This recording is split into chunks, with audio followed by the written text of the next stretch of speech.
आपकी party UP में भी चुनाव लड़ी आपने देखा था कौन, जब एयरक्राफ्ट हाईजैक हुआ था तो कौन मुल्ला उमर को लाके छोड़ा? वैसे ही लाके छोड़ा वो नहीं। एक मिनट नहीं, वो जो कौन लेकर गया था यहाँ से टेररिस्ट को, कौन लेकर गए थे? ले जाकर प्लेन में ले जाकर तालिबान के पास ले जाकर छोड़कर आए। अच्छा, दूसरी बात, भारत की जमीन पर हमारे एम्बेसडर ने वो कौन सा उनका तालिबान का लीडर, नाम भी नहीं आ रहा, उनसे मुलाकात की तो क्या आपने क्या कबाब खिलाया उनको? हाँ, नहीं, बिरादर नहीं है, दूसरा है वो। तीसरी बात यह है कि हम डिमांड कर रहे नरेंद्र मोदी से, अगर नरेंद्र मोदी की सरकार में दम है तो वो तालिबान को टेररिस्ट घोषित करे, अनलॉफुल एक्टिविटीज प्रिवेंशन एक्ट में उनको शामिल करे और ये साफ देश को बता दे नरेंद्र मोदी की सरकार के भारत यूनाइटेड नेशन की सैंक्शन कमेटी का चेयरमैन है और भारत ये तमाम तालिबान के 100 लीडर्स को डिलिस्ट नहीं करेगा डिलिस्ट, इनको एश्योरेंस दे मुल्क को। और आपने वाजपेयी जी की सरकार, मनमोहन सिंह की सरकार और नरेंद्र मोदी की साढ़े छह साल सरकार, भारत के 35,000 करोड़ रुपए खर्चा किए गए अफगानिस्तान में। फिर ये कैसे आ गया? ये कौन जिम्मेदार है इसका? आप बताइए ना इन चीजों को, आप नहीं बताते। आप कह रहे हैं कि अगर प्रधानमंत्री मोदी में दम हो तो वो तालिबान को टेररिस्ट, सुनिए सुनिए आपको तकलीफ हो रही है, सुनिए, तालिबान को वो टेररिस्ट घोषित करेंगे।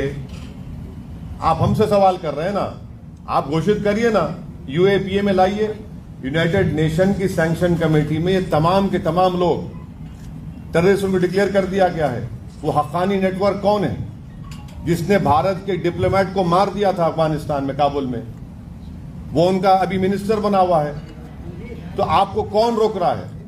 आप सत्ता में है ना, तो हमारा मुतालबा सरकार से, आपको गवर्नमेंट में आप करिए ना, क्यों नहीं करते आप तालिबान को क्या मानते हैं? क्यों आप ये सवाल हमसे क्यों कर रहे हैं? क्या मानते हैं? हमको क्या करना है तालिबान से? आपने मांग किया है ना, तो आप तो हम क्या मानते हैं? हम देखिए, आतंकवादी मानते हैं? सरकार से हम पूछ रहे हैं, हमारी सरकार से हम पूछ रहे हैं कि आप उनको, यूनाइटेड नेशन ने उनको तो आतंकवादी कह दिया, उनके लीडर्स को। आपने अब तक उनको यूएपीए में लिस्ट में क्यों नहीं डाला फिर? और ये इनके जो ये रिकॉर्डिंग कंपनी के जूक बॉक्स हैं, बक करते रहते हैं, बकवास। अरे तुम्हारी सरकार को बोलो ना जाके। तालिबान को आप क्या मानते हैं? अपना स्टेटमेंट क्या तालिबान को क्या मानते हैं? सवाल कर रहे हैं हम, तो आपकी प्रेस कॉन्फ्रेंस। अरे आपने हमसे पूछा कि किसी बीजेपी के नेता ने तालिबान के बारे में हमसे ये कहा है हमारे बारे में। अरे भाई, क्या हर मुसलमान इनको तालिबान नजर आता है क्या? आपकी राय क्या है? ओवैसी साहब को क्या नजर आता है? ओवैसी साहब को तालिबान क्या नजर आता है? अरे आप लोग इस तरह से जर्नलिस्ट लिंचिंग नहीं करते, सवालात करिए, एक के बाद एक करिए। हम बैठे हैं ना, भागता रहे। सवाल एक ही है, सबका सवाल एक ही है। ओवैसी साहब या आपकी पार्टी तालिबान को मान्यता देती है या फिर आप तालिबान को क्या मानते हैं? तालिबान को हम शुरू से कह रहे हैं, 2013 से मैंने पार्लियामेंट में स्पीच कहा, 2015 में कहा, 2016 में कहा, और 2000 जब ये CAA का बिल पास हुआ था, मैंने कहा ये बहुत बड़ी स्ट्रेटेजिक गलती कर रहे हैं आप। तालिबान आएगा, आप इसको CAA के कानून को आप रिलीजियस न्यूट्रल बनाइए। और बनाने क्या स्पीच सुनिए जाके पार्लियामेंट में हमारी। हमने कहा कि कल आपको ताजिक को, हजारा को, उज्बेक को, तुर्कमेन को आप भारत में सिटीजनशिप दे पाएंगे? अफगानिस्तान में आ रहे हैं वो लोग। आपने अपना स्ट्रेटेजिक बहुत बड़ा ब्लंडर कर दिया वहां पर। ये आपने क्या? अरे ये देखिए, तालिबान से असदुद्दीन ओवैसी को क्या करना है? क्या करना है हमको? आपके दिमाग में बात आती भी क्यों है? आप क्यों शक करते हैं हम पर? इस तरह का सवाल करना आपका शक नहीं, आपका शक करना है नहीं। बिल्कुल शक करना है आपका, बिल्कुल। मैं एक सुनिए, ओवैसी साहब सवाल कोई नजरिया, हमारा नजरिया संविधान, हमारा आपका नजरिया पूछा जा रहा है। अरे नजरिया संविधान क्या है हमारा? भारत के संविधान के ऊपर वोट लिए हैं, बोल रहे हैं आपको संविधान से मतलब है नहीं है।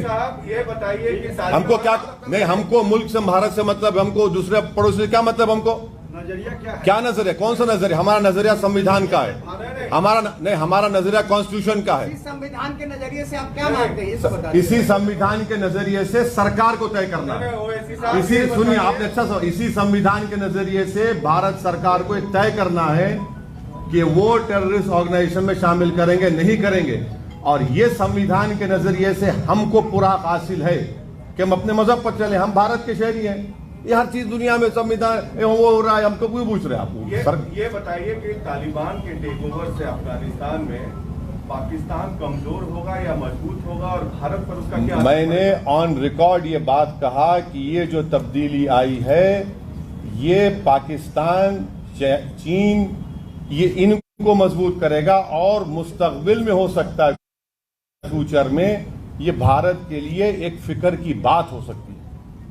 ये मेरा ऑन रिकॉर्ड मैं कह चुका हूं, ऑन रिकॉर्ड इस बात को कह चुका हूं। और उसके बावजूद भी हमारा एम्बेसडर उनसे मिलता है, हम मिलते हैं उनसे। और जो लोग भारत की एम्बेसी में काम कर रहे थे अफगानी, उनको क्या लाए हमने? छोड़ दिया हमने उनको वहां पर, छोड़ दिया हमने उनको वहां पर।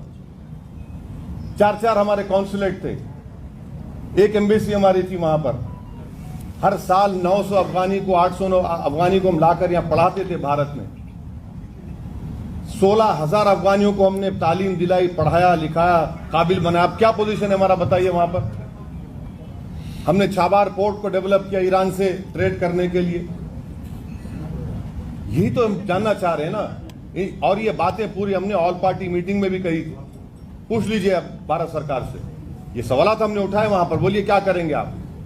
क्या आप इनको टेररिस्ट लिस्ट में डालेंगे? क्या आप इनको यूएन सैंक्शन कमेटी में आप डिलिस्ट करेंगे या टेररिस्ट रखेंगे? और रखते हैं तो फिर क्या आप यूएपीए में उनको शामिल करेंगे?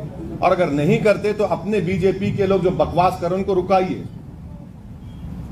यहां पर यह सवाल उठता है ना, तो सरकार से हर आदमी जाके बोल रहा है, जो इनके खिलाफ है उसको खड़े होकर शुरू हो जाते हैं।